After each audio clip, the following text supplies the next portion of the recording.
With the latest agriculture news from across the state and nation, it's time for the AgNet News Hour from AgNet West. Here's your host, Sabrina Halvorson.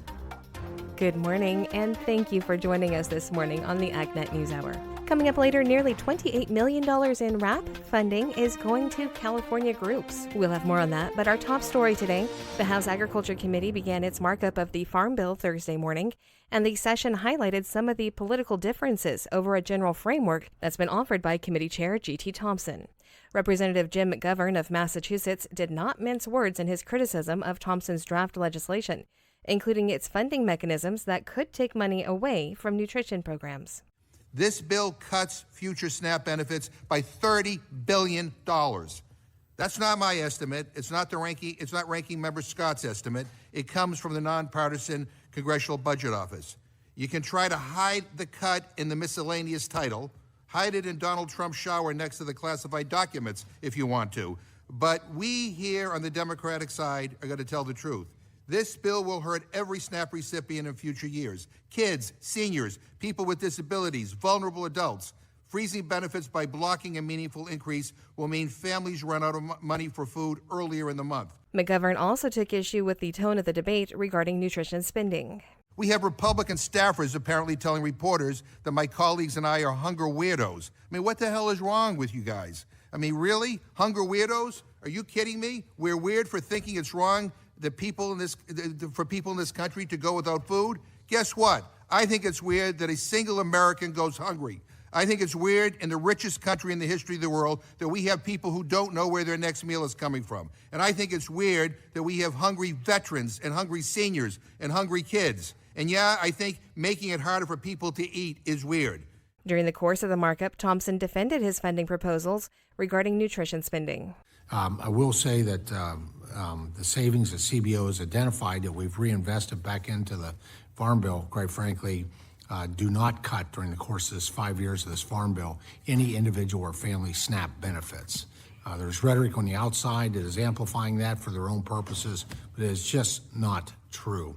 Representative Dusty Johnson of South Dakota was pleased that Thompson's draft proposal included 5 of his legislative priorities, including expanding market access for U.S. agricultural products around the world. We know that our country has the best beef, beans, dairy, pork, chicken, just about everything else. And when we have access to other markets, we can win. Willing buyers and willing sellers, people want our agricultural products. Just in little old South Dakota, sir, it's $5 billion a year. That's $5,500 a year for every South Dakotan every year. This bill doubles emphasis and investment in market access programs like MAP and FMD. It will mean big things for farm and ranch country. Another priority for Johnson is working with conservation efforts. We know that you don't have to idle acres to have successful conservation programs.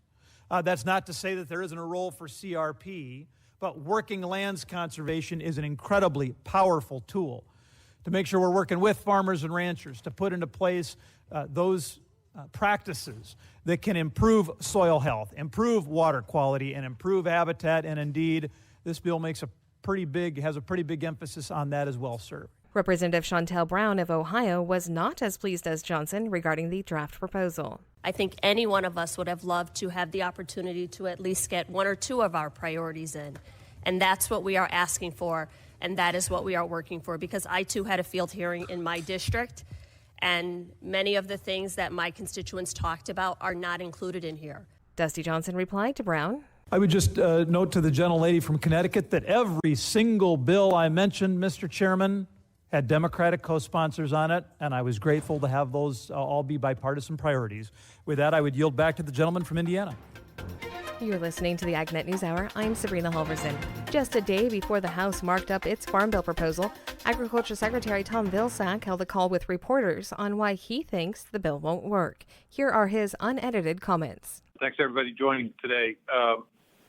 Tomorrow we continue the process of establishing clarity and direction for the rural economy, for American agriculture, for those who are interested in a very important place in an important group of people. those who live, work, and raise their families in rural places, and the contribution that rural America makes to the rest of the country on a daily basis. Every 5 years, we have the opportunity to take a look at where things are relative to the rural economy and to take steps to improve opportunity. We are obviously late in the process. The reality is that it would have been probably better for the country if we had had the opportunities that are going to be made available tomorrow in the House of Representatives a year or more ago. But unfortunately, that's not the case. We are now in May. We've had an extension of the existing Farm Bill now for 8 months, and I think it's important and necessary for us to accelerate the process in order to provide the clarity and the assurances that people who rely on Farm Bill programs need. I am asking folks to really think about the approach that they take from this point forward in the interest of time, in the interest of getting a Farm Bill done. And I must say that I've got some deep concerns about the proposed House of Representatives bill that will be discussed and debated in committee tomorrow. Appreciate the fact that folks are working hard. I appreciate the fact that they've listened to people out there in the countryside. But I'm afraid that what we have is a circumstance where the proposal being advanced by the House of Representatives, the Republican members of the Ag Committee, it really is designed not to create a route to passage, but I think it's designed, unfortunately, for a route to impasse, which will cause a further delay. Now, why do I say that? Well, first of all, I think what's being proposed, especially as it relates to the nutrition provisions of the Farm Bill, which are extremely important to over 40 million Americans who rely on and utilize our SNAP program. The reality is that it's crossing a significant red line that has been established throughout the course of the conversation about a Farm Bill. It's been clear that there has been a coalition historically that is central to the passage of a Farm Bill, which understands the importance of addressing the nutrition programs and the farm programs, essentially proposing to reduce over time the benefits that might be available to families that are utilizing SNAP to the tune, as I understand, the score might be as much as $27 billion, even if it's offset by some increases in nutrition provisions. It is essentially a crack in the coalition that is absolutely necessary to the passage of a Farm Bill. And I think the fact that we're crossing that red line raises the real possibility of being unable to get a Farm Bill through the process. Secondly, I think that the provisions of the proposal that essentially talk about restricting the utilization of CCC in the face of natural disasters and emergencies that impact and affect markets is problematic. We all know that drought, tornadoes, storms, hurricanes occur, and it's necessary for USDA to have the capacity and the ability and the flexibility to respond on a moment's notice to the impact of such natural disasters. Tying the hands of a secretary, as this bill proposes, making it impossible to utilize the benefits of the Commodity Credit Corporation in those circumstances, and relying then on Congress to pass separate disaster relief bills. We've seen the impact of that. First, there's no assurance that such bills get passed. And secondly, oftentimes Congress underfunds those bills, as was the case recently with the 2023 situation disasters, where we received essentially $3 billion for a $10 billion set of losses connected to storms and the like. Plus, deep concerns about the scoring that has taken place. Now, this is inside ball, but it really goes to the heart of the reality of the situation we're confronting here. The CBO, which has the responsibility of establishing and setting as the impartial referee how much savings may be occurring as a result of certain proposals, as suggested, my understanding is that the savings of restricting our ability to utilize CCC in natural disaster situations, for example, example, will save over the course of the Farm Bill $8 billion. But in fact, in order to do everything that the House bill is attempting to do, it would require somewhere in the neighborhood of perhaps 30, 40, as much as $50 billion being assessed to that particular action. So there's quite a delta between an $8 billion CBO impartially designed and designated score and the utilization of some budget gimmick to essentially create sort of a counterfeit money, if you will, to be able to fit all of the other efforts that this Farm Bill is proposing. And that, I think, risks the ability of this particular proposal to get through the process in a timely way. I think it's fair to say that the structure of this bill and its provisions may very well accelerate and exacerbate as well the consolidation of farms, the loss of farmland, and the concentration of farm income that I've been talking about over the course of the last year or so, that it should be and it is of deep concern, given the fact that we've lost so many farms and so much farmland, and we've seen heavy consolidation of farm income.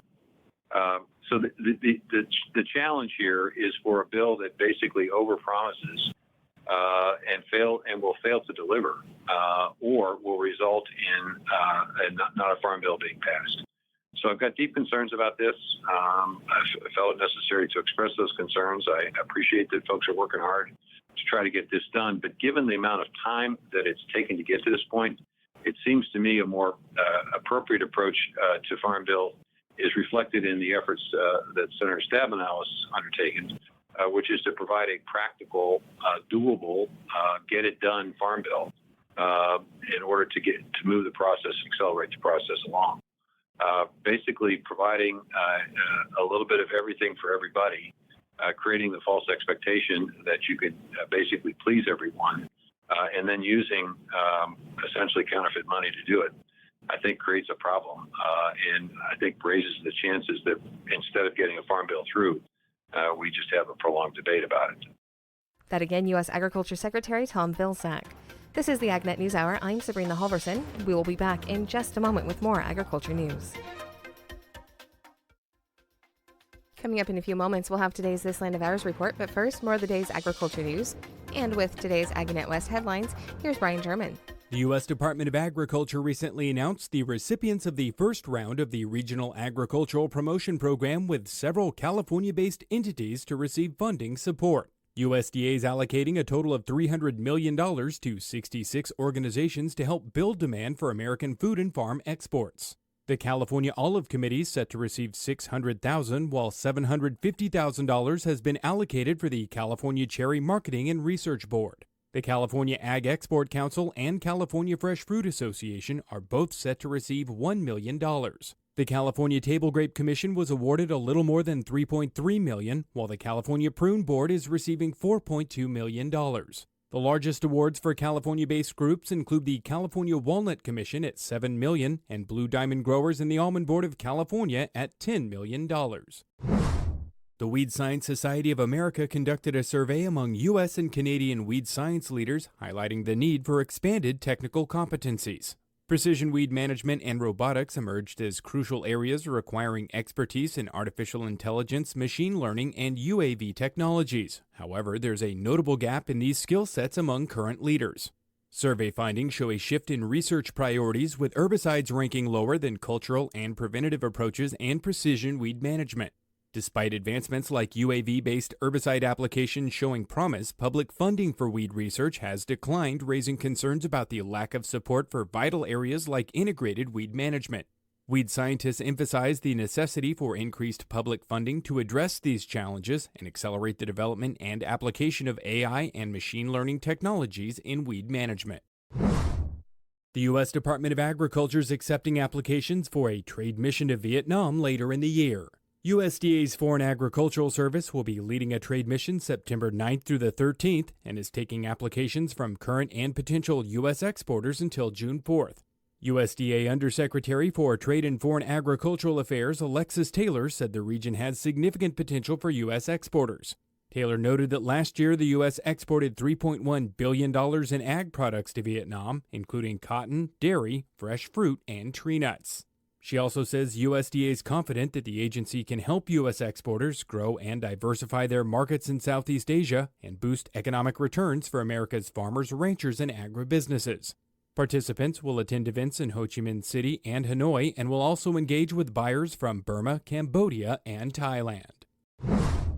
North American industry groups are collaborating to raise concerns about the future of the beef industry.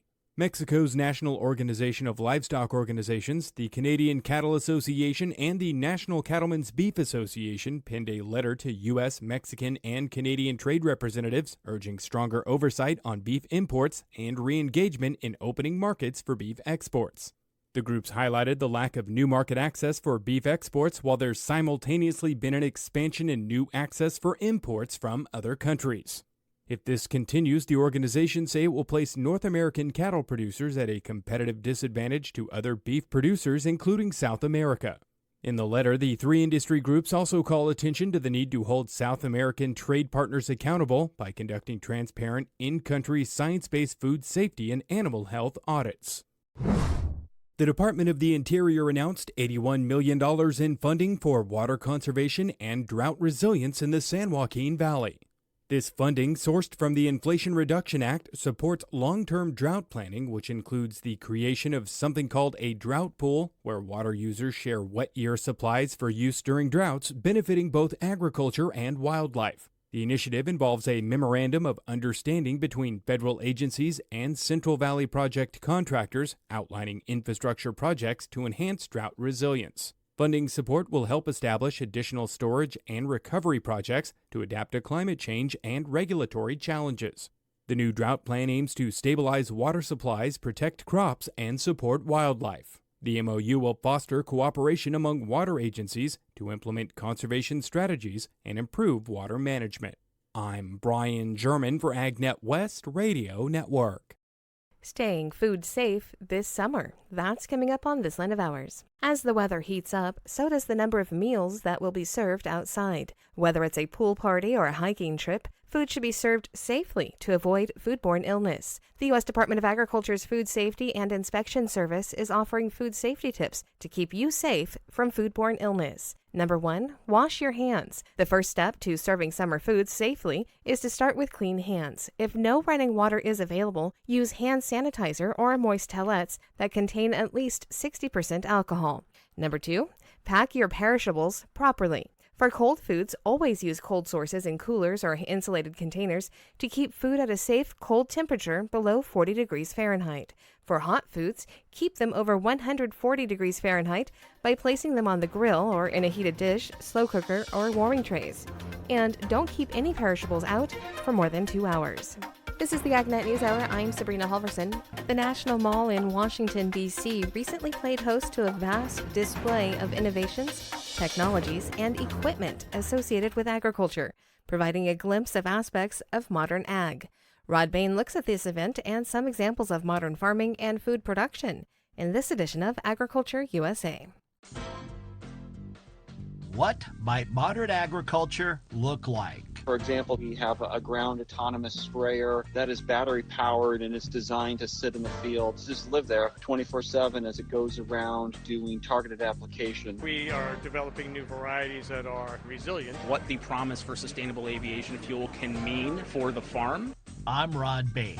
Nick Tyndall of the Association of Equipment Manufacturers, Andy Levine of the American Seed Trade Association, and Mac Marshall of the United Soybean Board join us as we look at examples of modern agriculture and the roles in the future of food and farming in this edition of Agriculture USA. Illustrations of modern agriculture. Among the examples, various technologies, starting with spray drift control, planting technologies, nutrient management, and just broad sustainability precision agriculture. Along with the innovations, equipment, and practices that bring such tech into practical and commercial application, according to Nick Tyndall of the Association of Equipment Manufacturers. His organization is the lead sponsor of a recent event focused on modern ag, an event that allowed opportunity to see what such innovations look like and, in some cases, how they operate. We started the first celebration of modern ag on the National Mall in 2022. That brought in 15 equipment manufacturers and 21 agricultural trade association partners. Last year, we actually did construction on the National Mall to add some variety and brought back agriculture for this year with 25 equipment manufacturers and 31 trade groups. Those fortunate to visit the Modern Ag event on the mall during its 3-day run had opportunity to look firsthand at autonomous sprayers to planters, tractors, aerial drones, and our trade association partners showing off the latest seed genetics, chemistries, and in-field conservation practices. The representation of modern agriculture on the mall through event participants was broad.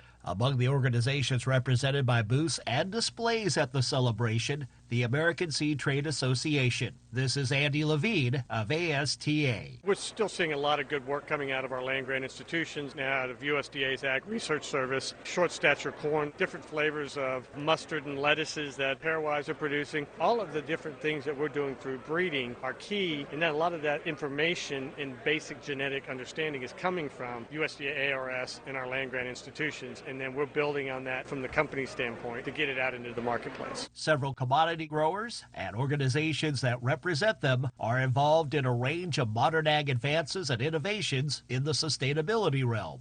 Mac Marshall of the United Soybean Board talks about one such advancement: sustainably produced aviation fuel. How do you find the sustainable feedstocks in the right quantity that are going to help enable production of sustainable aviation fuel and help decarbonize the economy, not just on the ground with liquid transportation fuels, but also in the sky? Among those visiting the various exhibits at the Modern Ag display, Agriculture Deputy Secretary Xochitl Torres Small. When I think about precision ag, I think about it as being fundamental to confronting challenges. Whether it's taking on drought that we're increasingly starting to see in fields, whether it's driving down the cost of inputs, or whether it's collecting that data and figuring out how to produce a crop that's healthier, that's more productive, and that's going to give a higher value for our farmers. Nick Tyndall himself is amazed with how advanced ag equipment and innovation has become in recent years. All the technology that is inside these tractors, the 3.5 million lines of code that allow it to drive itself, to put seeds exactly where they need to go, and to put pesticides and other inputs like fertilizer exactly where they need to go, so we can use less of all those vital inputs, including water and just land area in general, while producing the food we need to sustainably provide for a growing world. As stated by Tyndall earlier, the celebration of modern agriculture event occurs every other year on the National Mall,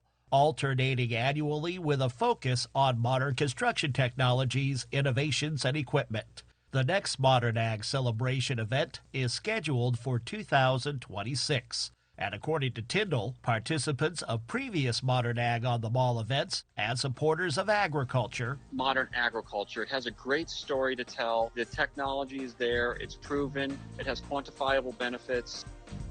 This has been Agriculture USA. I'm Ron Bain reporting for the U.S. Department of Agriculture in Washington, D.C. Do any of the usual insect deterrents actually work to keep bugs away from our cookouts and picnics? Gary Crawford looks into it. Here comes summer. School is out. Oh, happy day. Oh, happy day. No, it's not here yet, but many of us are getting the backyard grills uncovered, cleaned up, and ready for those outdoor picnics and cookouts, and also, unfortunately, gearing up for the annual battles with such insect pests as mosquitoes, wasps, and bees. Oh my. Some people don't mind the insects horning in on things. After all, we're the ones invading their space. But for some, I hate bugs. Any kind of bugs. And so many of us go out armed to the teeth with all kinds of devices, all kinds of candles and foggers and zappers, you name it. Yeah, there's a lot of products out there, and lots of them don't work. Uh-oh, that's Kate Chapman, insect expert, University of Nebraska. Yes, the home catalogs are full of products such as devices that send out those ultrasonic sound waves that are supposed to repel the insects. She says studies show those don't work. Now, some folks have those electric bug zappers. And she says, yes, they might zap a few mosquitoes and wasps, but also zap many other beneficial insects that don't do anybody any harm.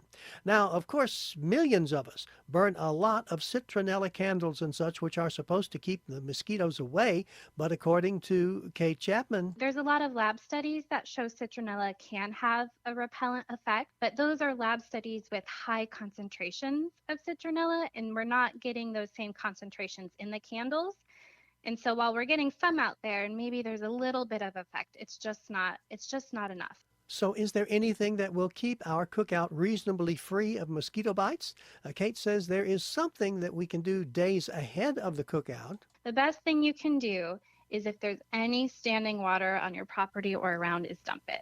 So mosquitoes, the first part of their life cycle, the larvae, they actually live in the water. So they need standing water. Dump any that you can find. And there are some products you can safely use in fish ponds and such to keep the mosquito population down. And here's something else to try at that cookout. And I'll just turn it on here, this fan. Fans work great too. A lot of these insects like flies and mosquitoes, they're not great flyers. So if you get like a standing fan that you can put out, you're not only keeping yourself cool in the summer, but you're also going to deter these flying insects too. Gary Crawford reporting for the U.S. Department of Agriculture. Crazy little bugs. This is the AgNet News Hour. I'm Sabrina Halvorson. We will be back in just a moment with more agriculture news. Welcome back to the AgNet News Hour. I'm Sabrina Halvorson. Susan Littlefield is at the U.S. Meat Export Federation's summer meeting this week, and there she talks with CattleFacts CEO Randy Block about the state of the cattle industry. Many folks have been watching what happens in this movement of the trade, and I kind of want to start out, Randy, getting your thoughts on where this cattle industry is moving at this point, because it's been a very volatile and quite interesting 18, 20 months. It really has. It's been incredible volatility. Trends have continued to be higher, but we've had a lot of swings. I mean, unprecedented swings that we're seeing in these markets. I think that's going to continue. You know, we need outside money is a big part of these markets. You know, we need fund length to create opportunities to lay off risk. When the funds take their money and go home, you just like last fall when we went through that tremendous correction in the markets. We went through a major liquidation of outside money participation. We saw some of it come back in the winter. Then with the avian influenza news, it all left again. We had another major flush down in here from March 20th to April 15th, and now these markets look like they're stabilizing and getting some footing and starting to see these cash markets heal up. It was unfortunate with the news with avian influenza, with the impact it had psychologically. These markets would have had a pretty nice run earlier. We're getting it going now, but it really delayed the spring rally. Do you think for some it might be a little bit too late?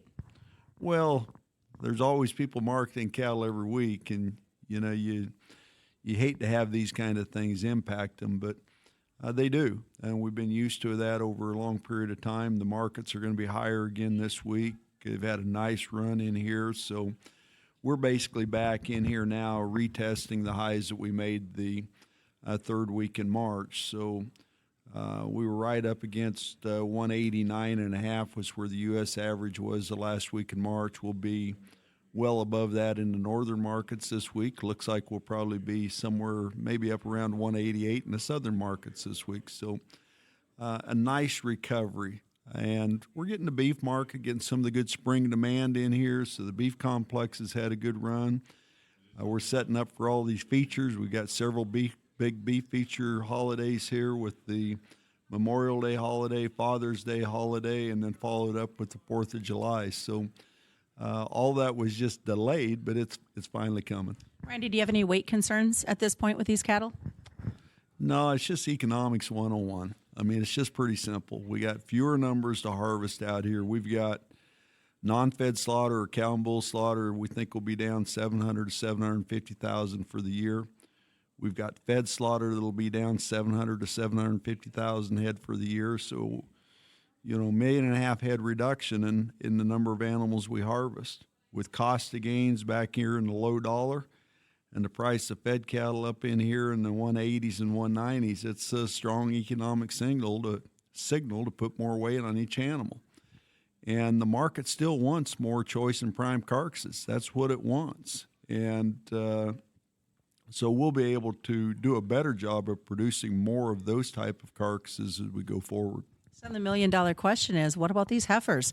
Are we starting to hold back some of these gals to keep them back in the pastures versus the feedlots?